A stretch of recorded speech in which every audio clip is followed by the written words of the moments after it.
ሰላም ጤና ይስጥልን የተወደዳችሁ የገበያ ሚዲያ ተከታታዮቻችን የዕለተ ቅዳሜ ሐምሌ 18 ቀን 2018 ዓ.ም ለዕለቱ የመረጥናቸው አዳዲስ ሀገራዊ እንዲሁም ዓለም አቀፋዊ የዜና ዘገባዎቻችንን ይዘንላችሁ ቀርበናል።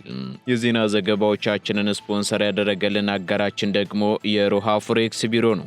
በዜና ዘገባዎቻችን ላይ የሮሃ ፎሬክስ ቢሮን የዕለቱን የውጭ ምንዛሬ ተመን መረጃ እናጋራችኋለን። በቅድሚያም አርዕስቶች በመካከለኛው ምስራቅ እያየለ የመጣውን ወታደራዊ ግጭት ተከትሎ ኢራንና አጋሮቿ በዮርዳኖስ፣ በኢራቅ፣ በኩዌትና በባህሬን በሚገኙ የአሜሪካ የጦር ሰፈሮች እንዲሁም ተቋማት ላይ የሚያደርሱትን የድሮንና የባሊስቲክ ሚሳኤል ጥቃት አጠናክረው በቀጠሉበት በዚህ ወቅት የአሜሪካ የጸረ ሚሳኤል ክምችት እያለቀ መሆኑ ተገለጸ።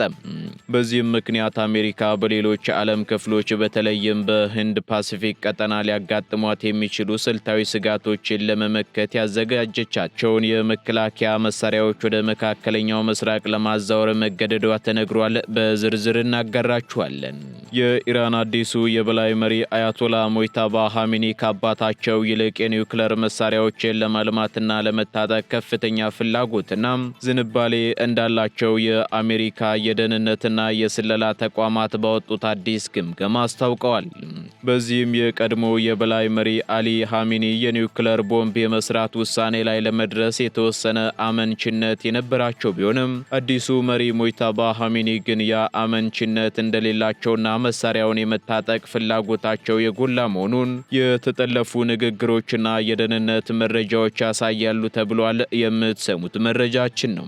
የኢራን መንግስት ወኪሎችና ኦፕሬቲቮች ጥገኝነት ጠያቂ መስለው በታንኳና ህገወጥ መንገዶች የእንግሊዝ ቻናልን አቋርጠው ወደ ዩናይትድ ኪንግደም ሰርገው እየገቡ ነው በሚል የተነሱት ክሶች በሀገሪቱ የጸጥታና የፖለቲካ ምህዳር ውስጥ ከፍተኛ ስጋትን ፈጠረ። በሌላ በኩል የጀርመን የውጭ ጉዳይ ሚኒስትር ዜጎቹ በአስቸኳይ ከኢራን እንዲወጡ ያቀረበውን ማሳሰቢያ ደግሞ ያወጣ ሲሆን በቴህራን የሚገኘው ኤምባሲም የሚሰጣቸውን አገልግሎቶች መቀነሱን አስታውቋል። በዝርዝር ይዘነዋል። የቻይና አዲስ ድምፅ አልባ ሚሳኤል ተሸካሚ በጎን የሚሄድና ድምፅ አልባ የኒውክሌር ተሽከርካሪ ይፋ አደረገ። በዋናነት የአህጉር አቋራጭ ባሊስቲክ ሚሳኤሎችን ለመሸከም የተሰራው ይህ ተሽከርካሪ በ2 ዓመታት ውስጥ የተገነባ ሲሆን የቻይናን የኒውክሌር አቅምም ወደ አዲስ ደረጃ ያሸጋግራል ተብሏል። በዝርዝር እናጋራችኋለን። የተወደዳችሁ የገበያ ሚዲያ ተከታታዮቻችን እነዚህንና ሌሎች ለዕለቱ የመረጥናቸው ዜናዎችን ይዘንላችሁ አሁን ደግሞ በዝርዝር ወደምንመለከታቸው መረጃዎቻችን እናልፋለን። የምስራች ዜና ለቤት ፈላጊዎች በሙሉ ለወደፊቱ አስተማማኝ ኢንቨስትመንትና ምቹ መኖሪያን ይፈልጋሉ? እንግዲያውስ ቴምር ሪል ስቴት የህልሞን ቤት እውን ለማድረግ በተመራጭና ለመኖሪያ መቺ በሆነ ስፍራ አዲስ ሳይት ይዞላችሁ ቀርበዋል። በአዲስ አበባ መገናኛ አዲሱ ቤተ መንግስት አጠገብ ዘመናዊና የተሟሉ አፓርትመንት ቤቶችን በልዩ የአከፋፈል ስልት 40% ብቻ ቅድመ ክፍያ በመፈጸም ቀሪውን 60% ቤቱን ሲረከቡ የሚከፍሉበትን እድል አመቻችተናል። ስቱዲዮ ባለ 1 መኝታ፣ ባለ 2 መኝታ እንዲሁም ባለ 3 መኝታ ቤቶችን በተመጣጣኝ ዋጋ ስቱዲዮ በ2.7 ሚሊዮን ብር፣ ባለ 1 መኝታ በ4.4 ሚሊዮን ብር፣ ባለ 2 መኝታ በ6.7 ሚሊዮን ብር፣ ባለ 3 መኝታ በ8.3 ሚሊዮን ብር ጠቅላላ ክፍያ። ምን ይሄ ብቻ! በሳር ቤት አደባባይ በፓን አፍሪካ ቡልጋሪያና በሐዋሪ ቤተ መንግስት አካባቢ በሚገኙ የቅንጦት መኖሪያ ቤቶቻችን ላይ እስከ 30% ልዩ ቅናሽ አዘጋጅተናል። ከባለ 1 እስከ ባለ 3 መኝታ ቤቶችን ምርጫው ያድርጉ። ጥራት፣ ምቾትና አስተማማኝነት በአንድ ላይ። ለበለጠ መረጃ በ0982 461212 ይደውሉልን። ቴምር ሪል ስቴት የቤቶ ባለቤትነት አጋር። ኢራን በአሜሪካ የጦር ሰፈሮች ላይ የምታካሂደውን ጥቃት በቀጠለችበት በዚህ ወቅት የአሜሪካ የጸረ ሚሳኤል ክምችት እያለቀ መሆኑ ተገለጸ። በመካከለኛው ምስራቅ እያየለ የመጣውን ወታደራዊ ግጭት ተከትሎ ኢራንና አጋሮቿም በዮርዳኖስ፣ በኢራቅ፣ በኩዌትና በባህሬን በሚገኙ የአሜሪካ የጦር ሰፈሮችና ተቋማት ላይ የሚያደርሱትን የድሮንና የባሊስቲክ ሚሳኤል ጥቃቶች አጠናክረው ቀጥለዋል። አሜሪካና አጋሮቿ እነዚህን ጥቃቶች ለማክሸፍ የሚያሰማሯቸው እንደ ፓትሪዮትና ታድ ያሉ የላቁ የጸረ ሚሳኤል መከላከያ ስርዓቶችን በከፍተኛ መጠን እየተጠቀሙ ይገኛሉ። ይሁን እንጂ የፔንታጎንና የአሜሪካ የደህንነት ባለስልጣናትን ዋቢ በማድረግ የወጡ መረጃዎች እንደሚያመላክቱት ከሆነ ደግሞ በአሁኑ ወቅት የጸረ ሚሳኤል ክምችቱ በፍጥነት እየተናጋና አሳሳቢ ደረጃ ላይ እየደረሰ ይገኛል ተብሏል። ጥቃቶቹን ለመመከት የሚደረገው የጸረ ሚሳኤል አጠቃቀምን ፍጥነት ከተመረተው በላይ በመሆኑም የነበራቸውን ክምችትም ወደ ነበረበት ለመመለስ እስከ 5 ዓመታት ሊወስድ እንደሚችል ተገምቷል።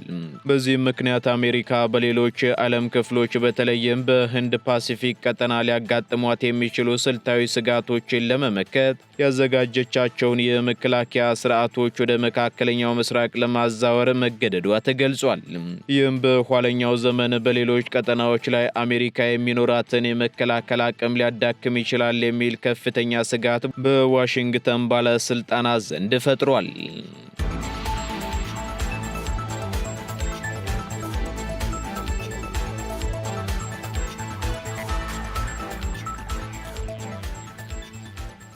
አዲሱ የኢራን የበላይ መሪ የኒውክሌር መሳሪያዎችን ለማልማት ከፍተኛ ፍላጎት እንዳላቸው ተነገረ። የአሜሪካ የደህንነትና የስለላ ተቋማት ባወጡት አዲስ ግምገማ መሰረት የኢራን አዲሱ የበላይ መሪ አያቶላ ሙጅታባ ኻሜኒ ከአባታቸውና ከቀድሞ መሪ አያቶላ አሊ ኻሜኒ ይልቅ የኒውክሌር መሳሪያዎችን ለማልማትና ለመታጠቅ ከፍተኛ ፍላጎትና ዝንባሌ እንዳላቸው ተገልጿል። የአሜሪካ የመረጃ ምንጮችን በመጥቀስ የወጡ ዘገባዎች እንደሚያመላክቱት ከሆነ የቀድሞ የበላይ መሪ አያቶላ አሊ ኻሜኒ የኒውክሌር ቦምብ የመስራት ውሳኔ ላይ ለመድረስ የተወሰነ አመንችነት የነበራቸው ቢሆንም አዲሱ መሪ ሙጅታባ ኻሜኒ ግን የአመንችነት እንደሌላቸውና መሳሪያዎችን የመታጠቅ ፍላጎታቸው የጎላ መሆኑን የተጠለፉ ንግግሮችና የደህንነት መረጃዎች ያሳያሉ ተብሏል። ይህ የደህንነት ግምገማ እንደሚያመላክተው ከአዲሱ መሪ መምጣት ጋር ተያይዞ በኢራን መንግስት ውስጥ የኒውክሌር መሳሪያ መታጠቅ አለብን የሚሉ ሃርድላይነር ወገኖችም ተጽዕኖ ጠንክሯል የተባለው። እነዚህ አካላት አሜሪካና እስራኤል ሊሰነዝሩት የሚችሉትን ጥቃት ለመከላከልና የሀገሪቱን ደህንነት ለማረጋገጥም ብቸኛው መንገድ የኒውክሌር ቦምብ ባለቤት መሆን ነው የሚል ጽኑ እምነትም አላቸው ተብሏል። በተጨማሪም የአሜሪካ ባለስልጣናት እንደሚያስረዱት ሙጅታባ ኻሜኒ በቀጣይነት በሩቅ ተወንጫፊ ሚሳኤሎች ላይ ሊገጠሙ የሚችሉ የሃይድሮጅን ቦምቦችን የማልማት እቅድ አላቸው ሲሉም ተናግረዋል።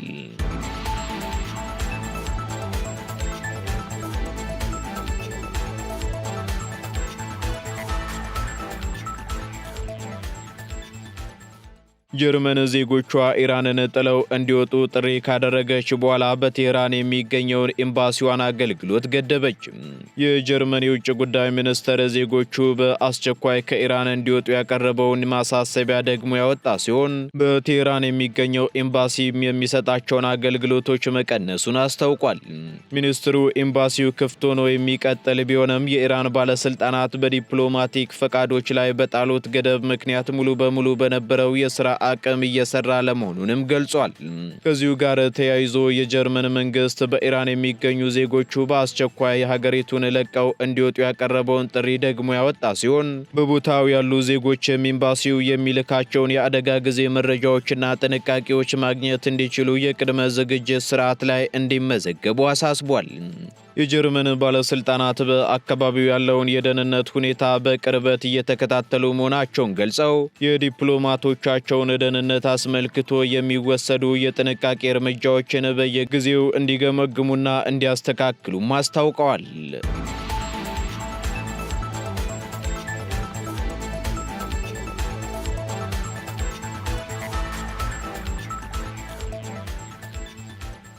የኢራን መንግስት ወኪሎች በታንኳና በህገወጥ መንገድ ወደ እንግሊዝ ሰርገው እየገቡ ነው ተባለ። የኢራን መንግስት ወኪሎችና ኦፕሬቲቮች ጥገኝነት ጠያቂ መስለው በታንኳና ህገወጥ መንገዶች የእንግሊዝ ቻናልን በመሻገር ወደ ዩናይትድ ኪንግደም እየገቡ ነው በሚል የተነሱት ክሶች በሀገሪቱ የጸጥታና የፖለቲካ ምህዳር ውስጥ ከፍተኛ ስጋትን ፈጥረዋል። በቅርቡ የዩናይትድ ኪንግደም የጸረ ሽብር ፖሊስ ባደረገው ምርመራ በህገወጥ መንገድ ገብተው ጥገኝነት ከጠየቁ በኋላ በለንደን የሚገኙ የኢራን ተቃዋሚ ጋዜጠኞችን በመሰለልና በማደናቀፍ ወንጀል የተጠረጠሩ የኢራን ዜጎች በቁጥጥር ስር መዋላቸውን ገልጿል። ይህ አጋጣሚ ደግሞ የኢራን የደህንነት መስሪያ ቤት የዩኬን የጥገኝነት ጠያቂዎች አሰራር ክፍተት በመጠቀም ወኪሎቹን ወደ ሀገር ውስጥ ለማስገባት እየሰራ ነው የሚለውን ስጋት አጠናክሯል። ጉዳዩን አስመልክቶም የሪፎርም ዩኬ መሪና ናይጃል ፈራጅን ጨምሮ በርካታ ፖለቲከኞች መንግስት አጣዳፊ ማብራሪያና እርምጃ እንዲወስድ እየጠየቁ ይገኛሉ። ፖለቲከኞቹ የጠላት ሀገራት ወኪሎች በስደተኞች መሃል ተሸሽገው መግባታቸው የሀገሪቱን የብሔራዊ ደህንነት አደጋ ላይ የሚጥል ነው ሲሉም አስጠንቅቀዋል። ከ2018 ጀምሮ የእንግሊዝ ቻናልን አቋርጠው ወደ እንግሊዝ ከሚገቡት የስደተኞች ቁጥር ውስጥ የኢራን ዜጎች ከፍተኛውን ድርሻ እንደሚይዝም ተነግሯል። አብዛኞቹ እውነተኛ ጥገኝነት ጠያቂዎች ቢሆኑም ግን የኢራን መንግስት ይህንን መስመር ተጠቅሞ የስለላ አባላቱን እያስገባ መሆኑ የዩኬ የደህንነት አካላትን በከፍተኛ ፍተሻ ውስጥ እንዲገቡ አስገድዷቸዋል።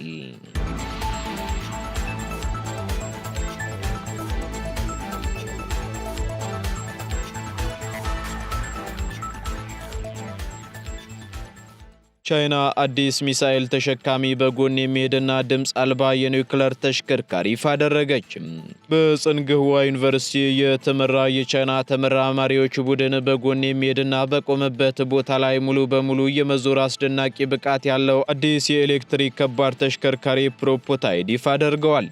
በዋናነት የአህጉር አቋራጭ ባሊስቲክ ሚሳኤሎችን ለመሸከም የተሰራው ይህ ተሽከርካሪ በ2 ዓመታት ውስጥ የተገነባ ሲሆን የቻይናን የኒውክሌር አቅም ደግሞ ወደ አዲስ ያሸጋግራል ተብሏል።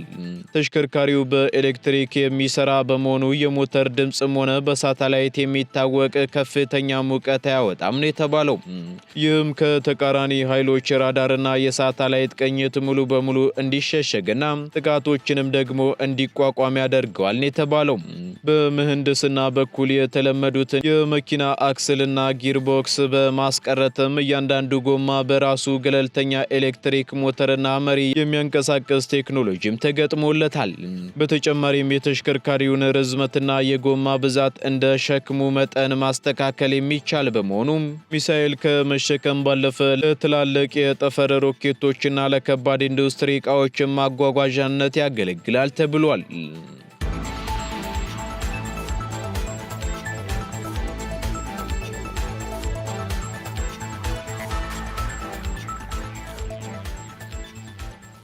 ቀጥለናል። ውድ ተከታታዮቻችን ወደ መጨረሻው ዝርዝር መረጃችን ስንሸጋገር የእስራኤሉ ጠቅላይ ሚኒስትር ከፕሬዝዳንት ዶናልድ ትራምፕ ጋር ለመወያየት ወደ ዋሽንግተን ዲሲ ሊያመሩ መሆኑ ተገለጸ።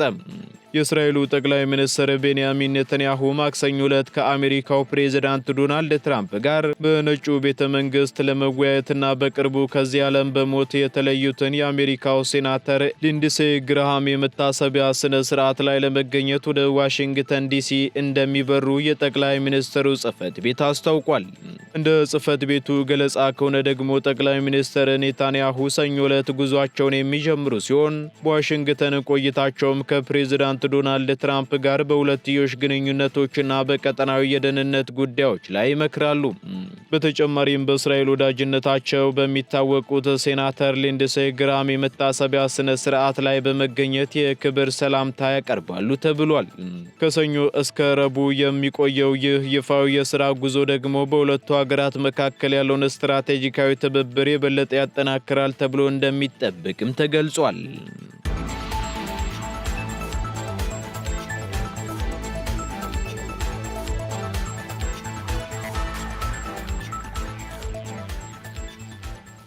ቀጥለናል። ውድ ተከታታዮቻችን በመጨረሻም የሮሃ ፎሬክስ ቢሮን የዕለቱን የውጭ ምንዛሬ ተመን መረጃ እናጋራችኋለን። በዚህም አንድ የአሜሪካ ዶላር 178 ብር ከ50 ሳንቲም እየተገዛ 182 ብር ከ70 ሳንቲም እየተሸጠ ይገኛል። ፓውንድ ስተርሊንግ 229 ብር ከ61 ሳንቲም እየተገዛ 234 ብር ከ20 ሳንቲም እየተሸጠ ይገኛል። ዩሮ ደግሞ 199 ብር ከ54 ሳንቲም መግዣው ሲሆን መሸጫው እንዲሁ 203 ብር ከ53 ሳንቲም ሆኗል።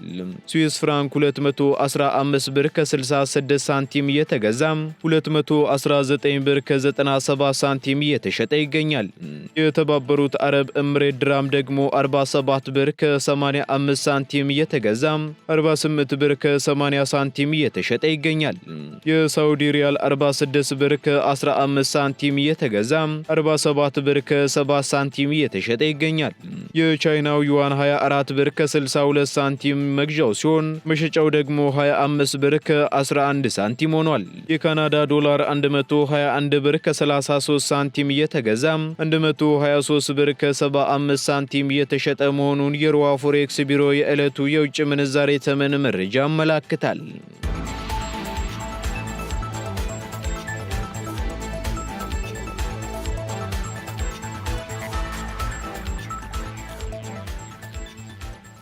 የተወደዳችሁ የገበያ ሚዲያ ተከታታዮቻችን ለዕለቱ የመረጥናቸው ዜናዎቻችን እነዚህን ይመስሉ ነበር።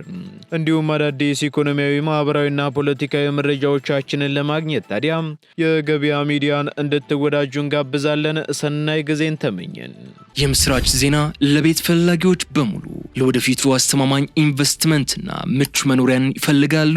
እንግዲያውስ ቴምር ሪል ስቴት የህልሞን ቤት እውን ለማድረግ በተመራጭና ለመኖሪያ መቺ በሆነ ስፍራ አዲስ ሳይት ይዞላችሁ ቀርበዋል። በአዲስ አበባ መገናኛ አዲሱ ቤተ መንግስት አጠገብ ዘመናዊና የተሟሉ አፓርትመንት ቤቶችን በልዩ የአከፋፈል ስልት 40 በመቶ ብቻ ቅድመ ክፍያ በመፈጸም ቀሪውን 60 በመቶ ቤቱን ሲረከቡ የሚከፍሉበትን እድል አመቻችተናል። ስቱዲዮ ባለ 1 መኝታ፣ ባለ 2 መኝታ እንዲሁም ባለ 3 መኝታ ቤቶችን በተመጣጣኝ ዋጋ ስቱዲዮ በ2.7 ሚሊዮን ብር፣ ባለ 1 መኝታ በ4.4 ሚሊዮን ብር፣ ባለ 2 መኝታ በ6.7 ሚሊዮን ብር፣ ባለ 3 መኝታ በ8.3 ሚሊዮን ብር ጠቅላላ ክፍያ። ምን ይሄ ብቻ! በሳር ቤት አደባባይ በፓን አፍሪካ ቡልጋሪያና በሐዋሪ ቤተ መንግስት አካባቢ በሚገኙ የቅንጦት መኖሪያ ቤቶቻችን ላይ እስከ 30 በመቶ ልዩ ቅናሽ አዘጋጅተናል። ከባለ 1 እስከ ባለ 3 መኝታ ቤቶችን ምርጫው ያድርጉ። ጥራት፣ ምቾትና አስተማማኝነት በአንድ ላይ። ለበለጠ መረጃ በ0982 46 12 12 ይደውሉልን። ቴምር ሪል ስቴት የቤቶ ባለቤትነት አጋር